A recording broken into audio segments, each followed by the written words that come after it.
been vegan for about 11 years. In 1999, there were two things that happened, I think. One is when I was in India, I was staying at a lodge, Save Tigers, and there were some chickens running around in the lodge grounds. And I saw this Indian guy walking down the path, and then there was a chicken there, and he kicks it out of the way. I say, "Hey, don't kick the chicken." And he says, "Hey, at least I don't eat them." And at that point, I was eating them. so that's a wake-up call. And the second one was that at that point, I had a girlfriend who was a vegan, and her condition was,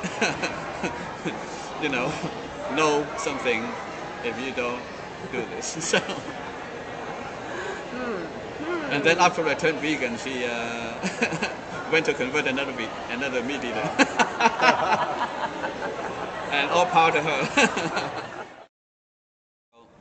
About the Global Hunting Coalition, it was started in the end of 2009.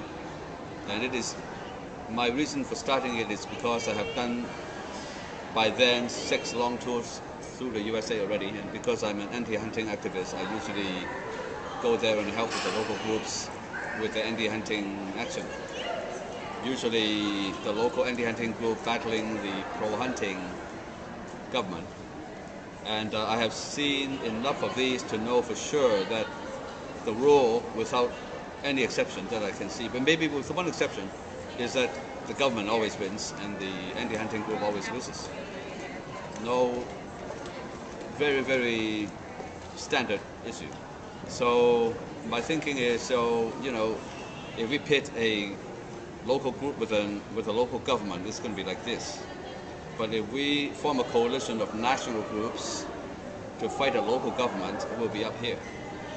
So that's the concept of the Global Anti-Hunting Coalition, is so that we can use a national coalition, if not a global one, to fight local governments, as well as maybe the national government too eventually. Well, hunting is not a local issue because hunting is a national issue. The entire USA is hunting ground. Every single state is a hunter-run scene. Most of the governments are run by hunters. From a local municipal government all the way up to the federal government, they're all run by hunters. Let me give you one example. In New Jersey, it's even written right into the New Jersey state constitution that the hunting policy determining body, which is the Fish and Game Council in New Jersey, is clearly written. Google it if you want the real true words. It says, of the 11 voting members in the Fish and Game Council, which determines hunting policy, at least 6 must be hunters, and 3 more must be farmers, and these farmers are usually hunters too. So 11 voting members, you've got 6 guaranteed votes in favor of hunting, maybe 3 or 4 or 5 more. So it is hunting policy by hunters for hunters, and that is throughout the USA. Every single state is like that. When you go down to the municipal level, go into, let's say, a city council. If the city council it has 10 people, you can bet that 8 or 9 will be in favor of hunting. Unless you have a humane voting block that says, okay, we've got 1,000 members in our block, and we can give this block to you if you will say that. Okay, number 1, join the Global Anti-Hunting Coalition. Contact me. My email is very easy to remember, anthonymarr@gmail.com. And I've got the Global Anti-Hunting Coalition is in Facebook. Join that. And if you have some money, donate it to the coalition, because we need the money to wage campaigns. And we're not talking about local campaigns, we're talking about global, or at least national campaigns, so it's going to cost money. And they themselves should spread the news themselves and make it an issue. Because if we don't make it an issue, it's going to be just the way it is. Hunters tend to flatter themselves as being conservationists. That's how they justify their own existence, is that we're conservationists.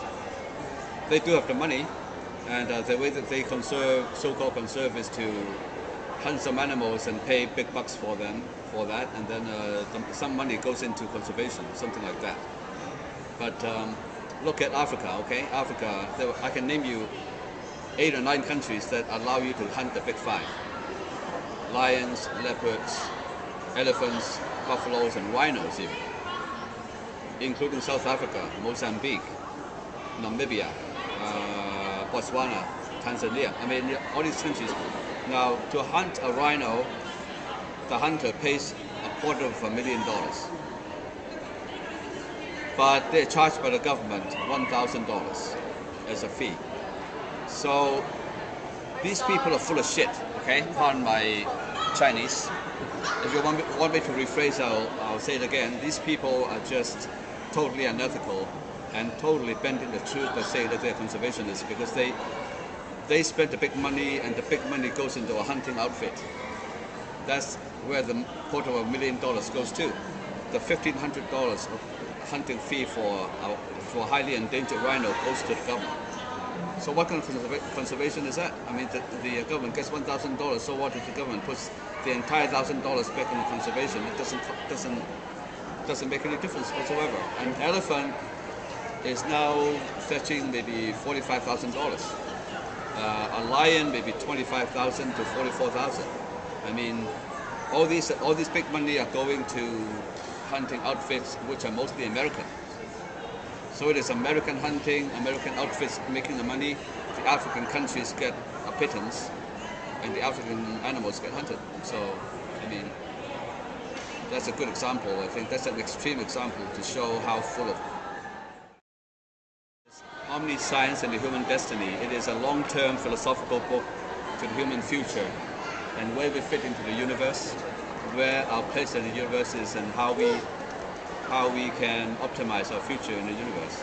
And that is highly accoladed by high-level academics. So the people in the street, I write it as readable as possible. I actually based that book. The background story is my 3rd trip to India to save tigers, so everybody can understand that and want to read it. And then I just put in these ideas, slowly filter it in. The second one is called Homo Sapiens, Save Your Earth.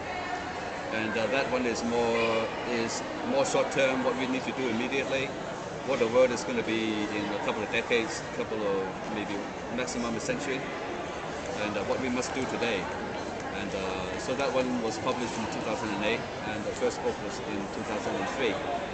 And I personally am more proud of the first book, actually, because I spent 25 years writing it. The second book, I spent 6 months writing it.